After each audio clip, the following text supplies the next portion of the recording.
At ito naman ang pag-usapan natin mga ka-GP Natics. Matibag, nagtataka. 18 Marines mga kababayan, hindi daw handa sa one-on-one na pag-susumite ng kanilang affidavit mga ka-GP Natics. Bakit kaya? Bakit gano'n na nangyari? At itong si Matibag, syempre nagtataka rin siya mga kababayan. Bakit itong sila Defensor at itong si Topacio ay nag-i-invoke ng kanilang rights mga kababayan? Ginagamit kaagad yung kanilang karapatan daw di umano. Anong klaseng karapatan yun?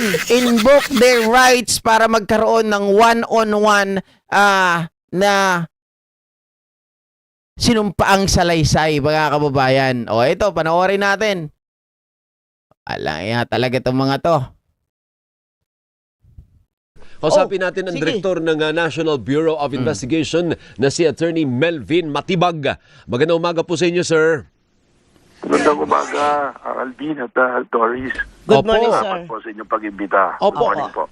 Nakita ko kasi sa social media na nag-iingay doon si Attorney Topacio sa NBI, pati na si Attorney Baligod. Ano po? I was wondering, anong naging ending nun, Attorney Melvin? Natuloy ba ang pagkuha ng affidavit? Nagulat po ba kayo, Alvin, na nag-iingay sila? O Ikaw naman, Ah. Hindi, seryoso. Anong naging ending nun? Natuloy ba o hindi natuloy? well, kung pansinin niyo po yung statement nilang dalawa after nung patawag namin sila, magkaiba eh. Yung isa po sinasabi, pumayag kami na isa-isa silang imbestigahan kahit na hindi dapat. Yung isa Oo, sinabi pa nga mga kababayan, mahaba daw yung naging usapan at nagkaroon daw ng one-on-one nagkaroon daw ng one-on-one. Pero sa kabilang banda, sinasabi naman nung ni Topacio, mga kababayan, ayaw nila. Ano ba talaga? Sino nagsasabi ng totoo? naman suspicious yung pag isa-isa mo silang inimbita. Doon pa lang po may inconsistencies na. Ma'am Pero Marlene, sa totoo po, nangyari kahapon, yung pong kay Mike Defensor, tsaka doon sa asawa niya, nag-invoke sila ng right to silence. Yung hindi sila yung sa constitutional right po ba na na sinasabi sa Bill of Rights, pwede kang hindi magsalita kung makukompromiso ka.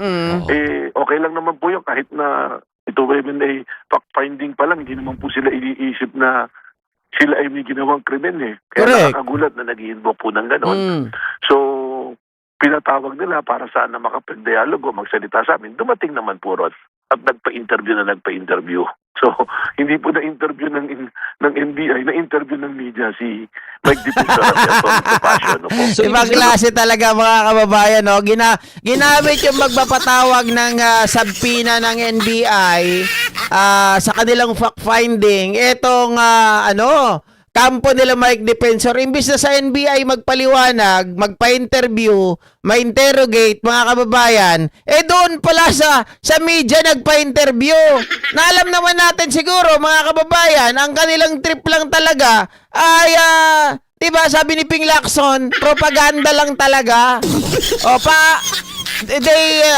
They were playing a victim mga kababayan. Naman po kasi, Ibig sabihin, Apo, Attorney, sige po, tuloy nyo, kay Baligod. yun naman po kay Atty. Balikod, nung ginigiit na hindi pwedeng imbestigahan na isa-isa yung 18, tapos nung nangyari, hindi raw sila handa, dahil ang handa lang sila ay ipaalam yung kanilang personal circumstances, na sila ay mga Marines, dito nakatira, may asawa, yung edad, ganun lang po.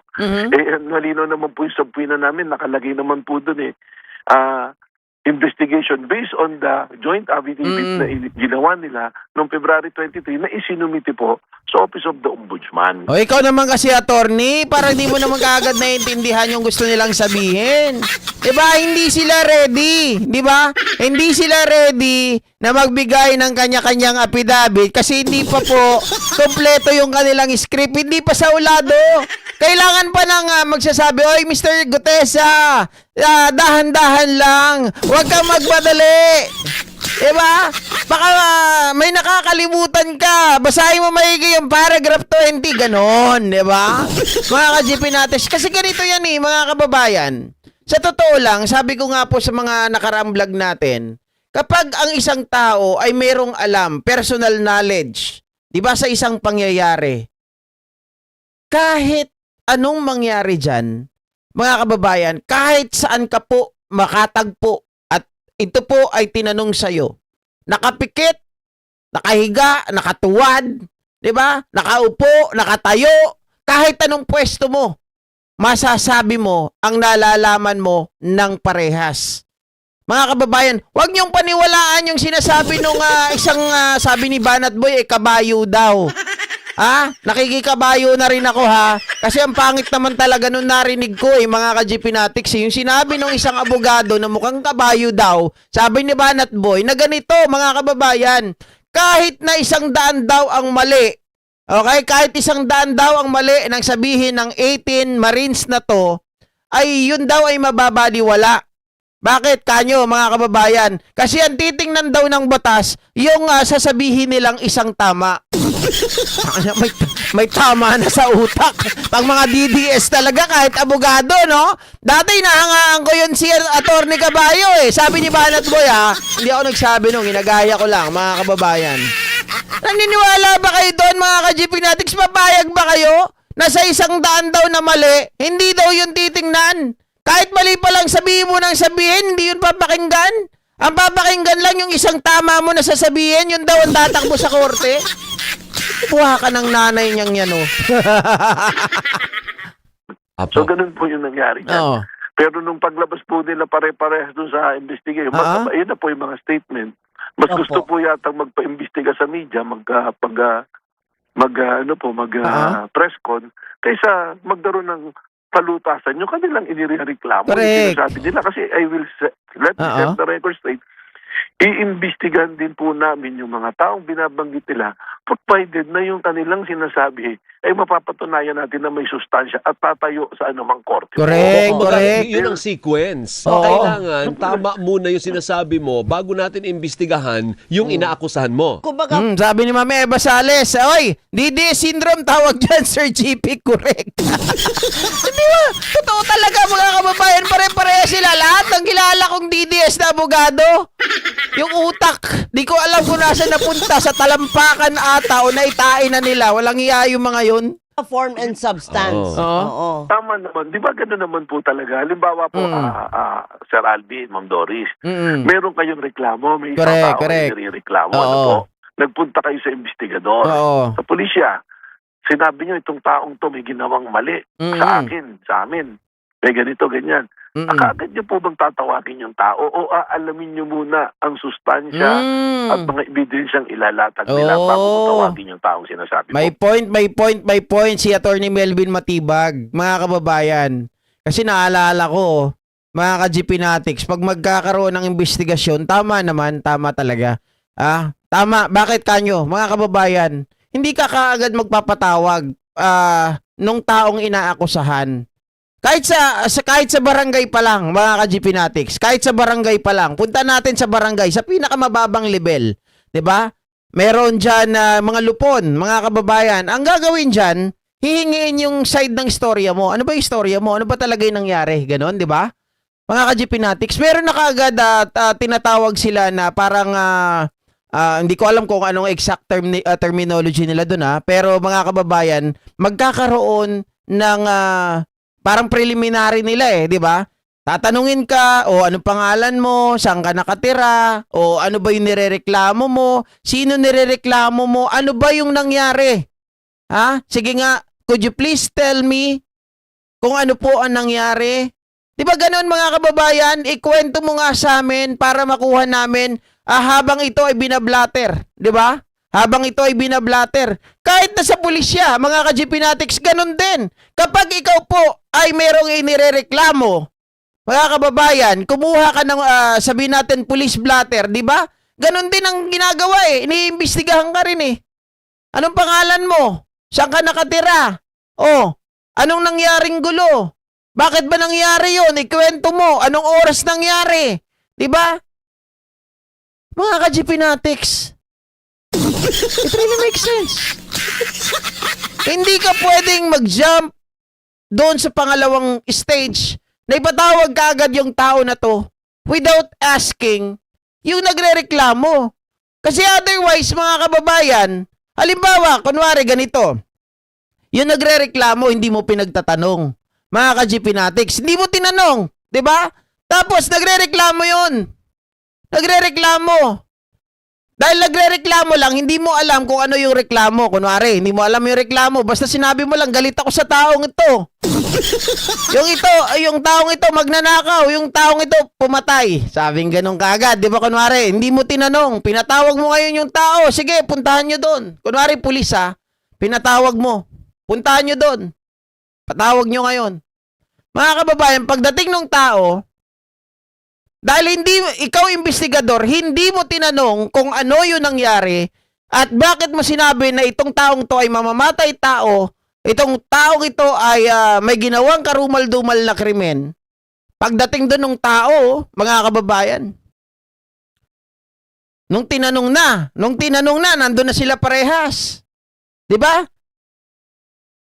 Oh, sige, ngayon mo sabihin, itong tao ba na to ay talagang pumatay? Itong tao ba na talaga na to na sinasabi mo ay may ginawang karumal-dumal na krimen? Tapos biglang-bigla mga kababayan sasabihin nung tinatanong mo, nung nagrereklamo, ay ano po kasi galit po ako sa kanya eh. Kaya ganun. Ano niya po kasi ginawa po siya sa sa asawa ko, ganon. Oh, meron po siyang ganito ganyan. Wala naman pala mga kababayan, pinagbintangan mo lang, 'di ba? Wala naman palang katotohanan, kumbaga nainis ka lang. Eh ngayon lalabas diyan, mga ka-GPnatics, yan ay yung oras sinayang mo lang. 'Di ba? So, doon sa pulis, kung iisipin mo, walang hiya ka, tinatarantado mo kami. 'Di ba? Pinaikot-ikot mo kami, wala naman palang kasensense yung mga pinagsasabi mo. Galit ka lang pala sa tao kasi ganito. Baka baka ano ba yun? Sasabihin ko sana may ugnayan kayo pala ng asawa niya. Oh, ganon, kaya nagagalit ka, sasabihin mo yung tao gumawa ng pagpatay. Oh, 'di ba mga ka-GPnatics? Maling-mali 'yun. Kaya yung sinasabi nila Topacio na huntingin nyo muna yung mga imbestigahan nyo muna yung mga pinaparatangan, huwag yung nagpaparatang ang iniimbestigahan ninyo. Does it make sense? Hindi po ba? Ganun po yung sistema natin. Imbestigahan natin, baka totoo, tama. Kasi po, pag tinawag natin yung tao na yun, dun mo siya ibabangga. Basic naman po yan sa batas, sa rule na kailangan imbestigahan mo, alamin mo kung ano yung nirereklamo at tawagin mo yung nirereklamo at pag napatunayan mo kung sino sa kanila nagsasabi na to, dadalhin natin sa korte yan, may recommendation po tayo eh. O sabihin na po natin dito, nag-aakusa sila ng mga diniliver na mali-maleta. Naririnig ko po sa social media, ang akusasyon ni Mike Defensor, magnanakaw yan, magnanakaw. Tingnan nyo po, magsuri kayo, ni isang reklamo ba, may ipinay po ba si Mike Defensor doon sa mga taong sinasabi niya magnanakaw sa gobyerno? Oh. Correct. So, Po eh. so ang ibig ba sabihin nito, Attorney Melvin, is wala kayong na fact-finding kahapon? Kasi wala, nagkagulo na, nagsagutan na eh. Wala, hindi na natuloy yung fact-finding. Wala po, hindi pa. Pero nangako naman po, fairness kay Atty. Baligod, nangako na sila ibabalik. Out of 18, 16 yung dumating, wala naman po nagsasalita no sa 16. Kahit nga po sa media interview eh. Hindi niyo po ba napapansin? Ang nagsasalita si Mike Defensor, si Atty. Baligod, at si Atty. Topacio. Hindi po ba? Paano naman po natin iimbestigahan yan? Paano po magagawa ng NBI yung kanilang duty kung hindi po nakikipagtulungan yung mga tao nagre-reklamo? Correct. Ang gusto po nila, kung ano yung isinubo nilang reklamo, yun na, tawagin nyo na yan. Merong mga picture na mali-maleta. Hindi po ganun ng rules of evidence. Parang ano nila mga kababayan, ang sa kanila kapag ito ay sinubo na nila, gusto nila ganun ang mangyari. Mga kababayan, parang wala na tayong tinatawag na standard operating procedure pagdating po sa pag-iimbestiga. 'Di ba? Kung lahat ay magiging ganun na lang mga kababayan, lahat siguro tayo nakakulong na. 'Di ba? Kapag ganun ang proseso ng batas, lahat tayo nakakulong na ng mga mahihirap. Lahat tayo na walang kapit sa gobyerno nakakulong na. Pero yung mga magnanakaw, yung mga mapepera, 'di ba? Yung mga kinakalaban natin, sigurado, mga ka-GPnatics, tumatawa na yan ngayon. Picture, nagpakita ka. Asan ang original?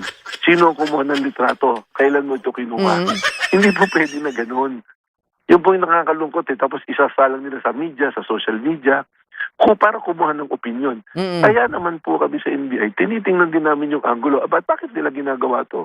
Ano bang timing? Ano bang mga events na nangyayari sa paglabas nila? Kaya po nababanggit namin na sino ba mga nag-recruit dito? Bakit ba may ganitong pangyayari? Sapagkat mas dumadami po ang nagiging katanungan kaysa sa kasagutan. Okay, partner. Parang habang nagtatanong, nanganganak ng marami pang katanungan. Correct. At saka tanong mo, Tama po. ano ang motibo? What Yun is na what nga. is the motive behind? Bakit bigla? Bakit may ganyan? Yun na nga po yung gusto naming tingnan. Kasi tingnan nyo po, nire-relate natin si Mike Defensor, kaya natin pinatawag. Siya rin ang naglabas kay Gutesa. Pagkatapos po magsalita doon sa investigasyon doon sa Senado, nawala si Gutesa. Nawala na lang bigla. Oh, ngayon po, ito ngayon, ayaw nilang payagang imbestigahan nila isa. Tanungin, alam po ninyo, nasa rules of court naman yan, tsaka sa Constitution na yung mga testigo na lumalabas, pwedeng tanungin isa-isa kung marami sila. Bakit po?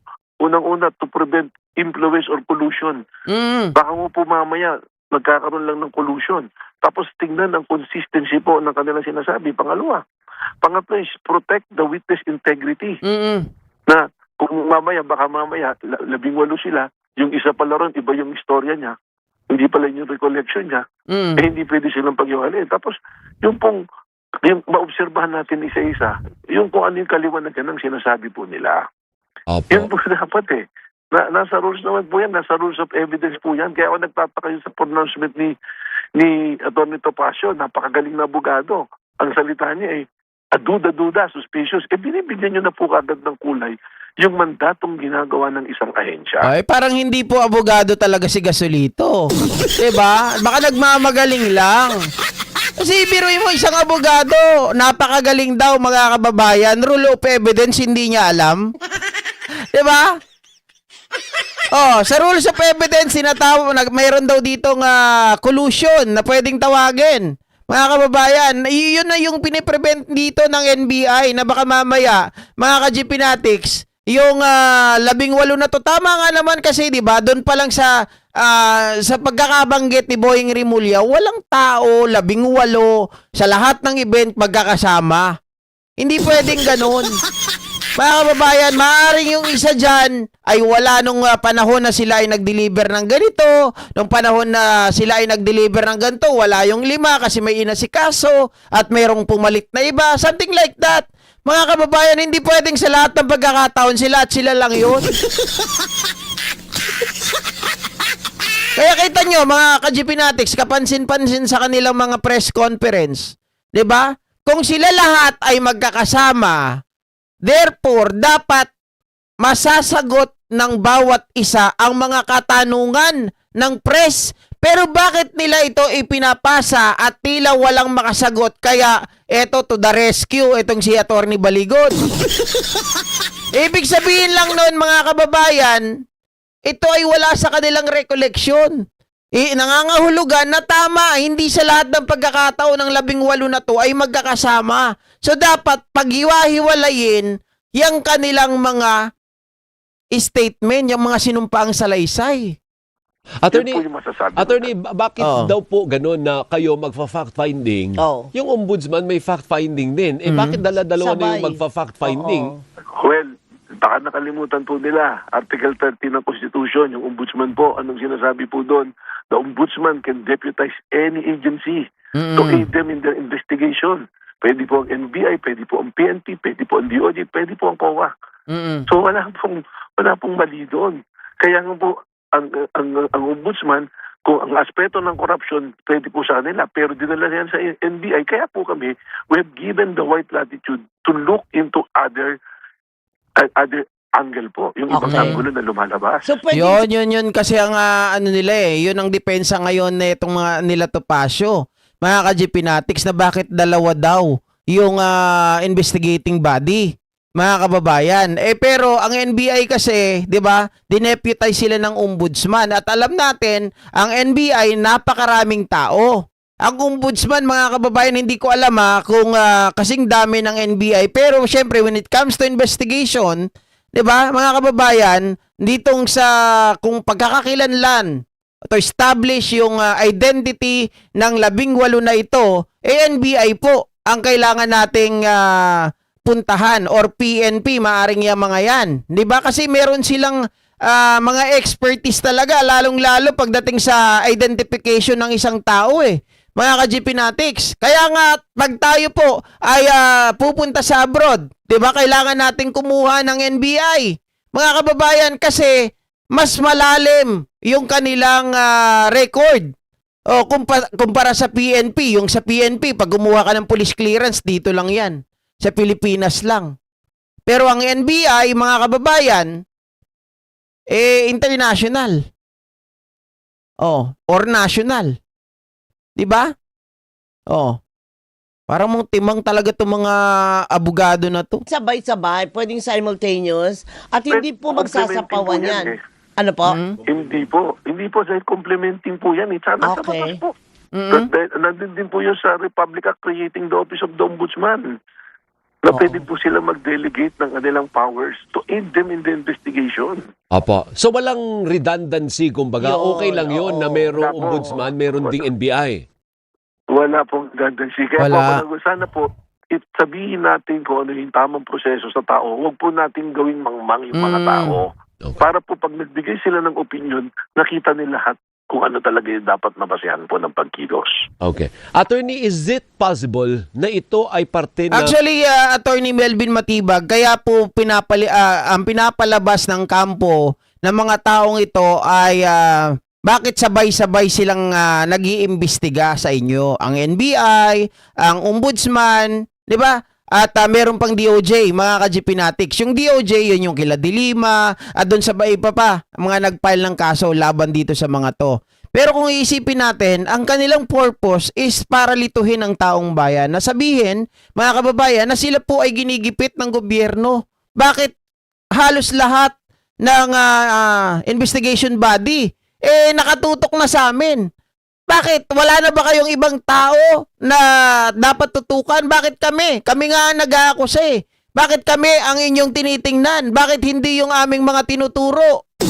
Diba? Ganyan yung mga mga alibay na mga lukulukong to.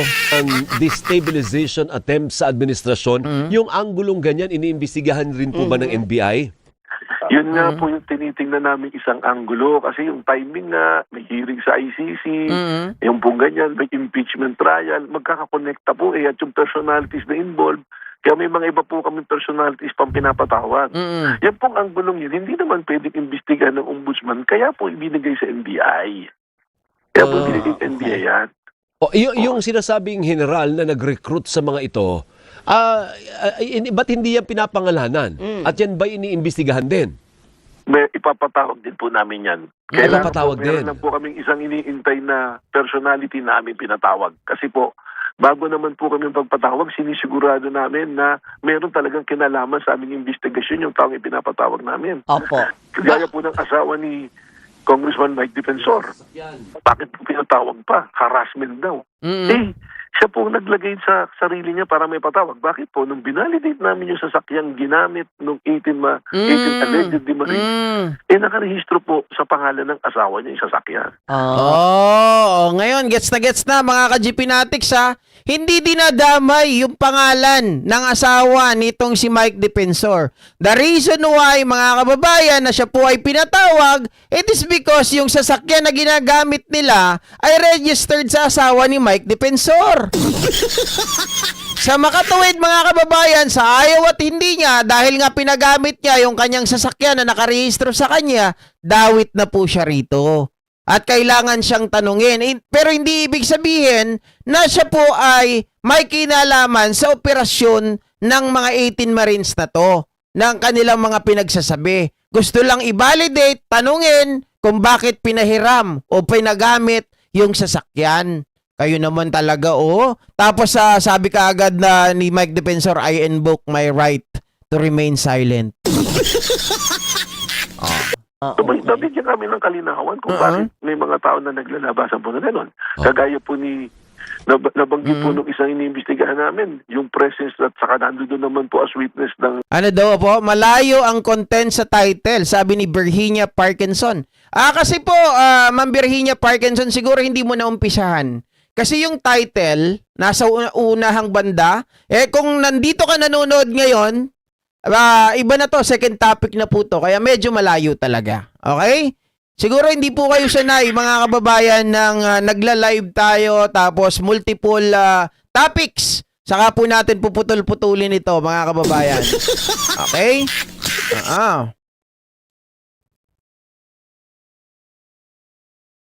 Affidavit si Pastor Efren Tendero. Pinapatawag din po namin. O sa ito pong general, kaya hindi ko pa pinapangalanan at pinapatawag, meron pa po kaming personalities at mga leads na tinitingnan kung kinakailangan po siyang tawagin. Pero parang kilala ko na yung ano na yan, yung general na yan. Yung retired general na yan, parang kilala ko na yan eh. Ang mga magugulo lang naman dito, mga kababayan, talaga sa totoo lang, yan si Pokis, di ba? Yan si Dado, si Metran, isama na natin. Hindi ko alam kung kasama dyan si si Macanas. Di ba? Pero yung mga general na yan, yan talaga yung mga yan yung mga bold, di ba? Yan yung talagang mga walang mga pake. Talagang lalabas at lalabas kahit na mga mali ang pinagsasabi. Yung general, retired itong general na ito, di ba? Oo. Retired general. Kukoy na ito. General po, may class yun. 1975 po ng PMA po. Hindi, anong sangay siya ng AFP ba yan? O, Army po. Ha? Philippine Army. Navy? Philippine Army po. Philippine Army. Oo, pero retired na. Retired na po. Okay. Anong Retired papel na po. niya in the scheme of things? Anong role niya? Anong papel Ang niya? malinaw pa lang po na role niya at lumutang ay siya ang nag-recruit dun sa 103 para maging security personnel sa grupo po ni Saldico. Kaya ako po Ay, okay, may body. Si Dado pala hindi retired, mga kababayan. Tama naman, hindi siya retired, mga kababayan. Siya ay resign, di ba? Ay, hindi, AWOL. AWOL! Oo. Sabing grupo ni Saldico, hindi po yung 103 nag-security lahat kay Saldico. Kagaya po no sa 18 pa lang. Doon pa lang po sa 18. Kasamang Alvin, po. Yung 8 doon, confirm nung testigo na dumating nung Friday, na yung 8, naka-assign sa kanya. Oh. Hindi kay Saldico naka-assign. Okay. So may papel po ito. Ibig sabihin yung dating general, tao ni Zaldico. Tao ni Saldico po. Ayun. Direktamente. Oo, so ipapatawag din yan. Ang ganda nga po nitong pag-uusap natin at lahat naman ng pag-uusap at tinayo, consistent naman po yung sinasabi namin. Opo. Yung Tama. procedure namin Po. Kapag may protocol naman po sa hindi. Eto mga kababayan napapansin ko lang talaga, ito yung halimbawa ng kahit sino mag-interview, pare-pares yung sagot ni NBI Director Melvin Matibag. Ito yung sagot niya sa interview na to nila kaila Alvin Chico, Doris Bigornia, tapos dun sa ibang mga personalities na nag-i-interview sa kanila, halos pare-parehas. Mga ka-GP Natics, talaga nga parang copycat lang talaga di ba? Iba lang yung mga kausap. Iba rin yung mga tanong, pero kahit pa ikot-ikutin mo, doon lang naglalaro talaga. Nagtataka ako doon sa 18 Marines, bakit hindi sila makausap? Ang nagsasalita si Topacio, si Defensor, si Baligod, mga kababayan. Bakit? Takot magkamali? Recorded naman po yung investigation kahapon sa NBI. Opo. So ano yung angulo, Attorney Melvin, na yung dating general ay ginamit ang 18 dating Marines para maggumawa ng kwento? Ganun ba ang angulo tinitingnan? Tayo ron. Kaya kung maalala niyo po, binabanggit ko na maaaring biktima ng kahirapan yung mga 18 Marines. Kaya nakagawa ng ganito kasi po, meron pong lumalabas sa aming fact-finding na itong dating general na nag-recruit sa kanila dahil parang siya under sa kanya, empleyado, ay iniwanan ng 200 million ni Saldico to take care of this 200 million! Habang wala siya. Pero nangyari daw po, ito ay yun tayo bati sa testimony po, nasa record naman po ng aming investigation to, binigyan lang ng 50,000 ng isang beses lahat at hindi na pinatawag. Kaya 5 months after, nakakaranas ng kahirapan, biglang nalig po dito, lumabas silang ganyan. Ayun. Parang nagkaunsehan. Nagkaunsehan or naubos yung kanilang pondo. Yun na, mga kababayan. Ibig sabihin, sa madaling salita, nagagamit ang mga taong ito dahil wala ng pera. Baka naman maraming babae. Baka naman nagsusugal. Baka may mga bisyo. Di ba? Sehan sa Oo. madaling salita. Opo, Oh. yung tawag po doon sa legal section 11. Oo. Nagkaunsihan po kaya section Oh, ay 11. nagkaunsihan. Hindi, yun yung sinasabi. Pero hindi natin sigurado kung totoo nga ganun ang Kaya nangyari. nga po, tayo- Oy, pero magandang title yan mga kababayan ha. Kaya pala lumabas ang 18 na to, eh nagkaunsihan. Magandang title yan. Oh. Iniimbestigahan. Yun ang inimbestigahan. Mm-mm. Kasama po sa iniimbestigahan natin. Ah, Ano po? okay. Eh, kung nakikinig Pero naman again, I will say it again, kung mapatunayan po na isa man doon sa akusasyon nila sa mga personalidad na binanggit, may katotohanan, hindi po kami magdadalawang isip na ipatawag, imbestigahan at kung kailangan kasuhan po natin. Ayun. Ay, Okay. pero itong si former Congressman Mike Defensor, iniimbestigahan nyo rin for destabilization attempts against the admin? Well, sa inyo na po nang kasi tingnan niyo po, nung una sinasabi niya wala siyang kinalaman. But lately, namin niya, siya ang nag-organize ng press conference. Correct. At alam naman na po namin yun kasi ang presidente nung Club Pilipino nagsabi na rin sa amin ng statement eh. Mm-mm. Meron pa nga po kami personality ipapatawag dyan, hindi pa lang namin ipinapatawag din. Kasi kami naman po sa NBI, siyempre, we have our strategy. We are given wide latitude to do it, to see the truth, to seek for the truth. Eh sana, makipag-cooperate sila. Eh may subpoena power po kami. Kung pinatawag namin sila, they're obligated to come and give their testimony para po makatulong. Kung gusto po talaga nila ng kaliwanagan, gusto nilang habulin yung mga taong sinasabing may galing ginawa, mag-cooperate po sila. Tapusin po natin na maayos yung ebidensya. Sa 17, babalik yung mga allegedly Marines. Mag-issue po silang individual statement. Kung ano yung participation at ituro kung sino yung nakaharap nilang sinasabing politiko o tao man na tumanggap sa atin. Pero ako, duda ko na itong mga ito ay makikipag one-on-one. Diba? Sigurado mga kababayan, itong 18 Marines na to, meron silang ready-made na individual statement. For sure, ready-made. Ibig sabihin, ipapasa na lang nila mga ka-GPnatics. Pero yung tipong, di ba, meron silang hawak na tinatawag na ready-made. O kaya sabihin natin na kanilang personal knowledge o kanilang sinumpang salaysay, tapos ikukulong mo sa isang kwarto, i-interrogate mo mga ka-GPnatics, hindi yan papayag. Basta ang gagawin lang niya mga yan, ipapasa, eto po, yung aming sinumpang salaysay, pinag-iwa-hiwalay na namin. Ready na. 'Di ba? Malamang ganyan na mangyari diyan. Pero again, mga kababayan ito po, may mga sinasabi si Attorney Melvin Batibag dito na kaya po nasama or nasali itong 18 na to, kaya lumalabas ngayon, dahil nga mukhang naubusan ng pera, naubusan ng pondo, mga kababayan, dahil